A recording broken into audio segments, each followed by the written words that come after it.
এই সংসারে যে ব্যক্তিই হোক না কেন, প্রত্যেক ব্যক্তির জীবনে সমস্যা অবশ্যই আসে। এমন কিছু মানুষ আছেন, যদি তাদেরকে জিজ্ঞেস করেন যে এমনটা ঠিক কেন হলো, তাহলে পুরো দোষটা তারা নিজেদের পরিস্থিতির ওপর ন্যস্ত করেন। যে আমি তো এমন একটা পরিস্থিতিতে ছিলাম, আমি কিভাবে কিছু করতাম, আমার কাছে আর কোনো বিকল্পই ছিল না। চলুন কথা বলা যাক মহাভারত নিয়ে। ভীষ্ম পিতামহ, ওনাকে জিজ্ঞেস করা হলো আপনি এরকম প্রতিজ্ঞা কেন করলেন। উনি বললেন যে আমি পরিস্থিতির অধীন হয়ে পড়েছিলাম, সেই জন্য।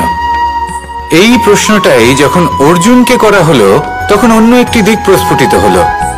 অর্জুন নিজের পরিস্থিতির কারণে জীবনে কখনোই বাধা পড়েননি। তিনি সিদ্ধান্ত নিয়েছিলেন সংঘর্ষ করার, সংসারের নিয়মের বিরুদ্ধাচারণ করার। এই সংসারে আপনি যা কিছুই হয়ে উঠতে পারেন, তার সমগ্র শ্রেয় শুধুমাত্র আপনার পরিস্থিতির উপর চাপিয়ে দেওয়া যায় না। সেটা নির্বাচনের উপর নির্ভরশীল, যে সেই পরিস্থিতিতে আপনি কি নির্বাচন করেছেন। যদি সেই মুহূর্তে ভীষ্ম পিতামহ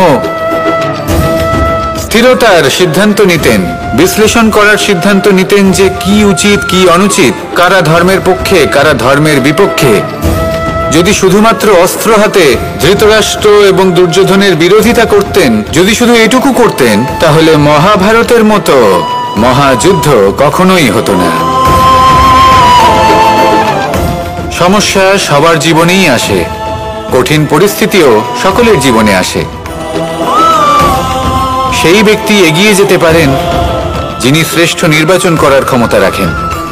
তাহলে সেটাই করুন, আর আমার সাথে ভালোবেসে বলুন রাধা রাধা।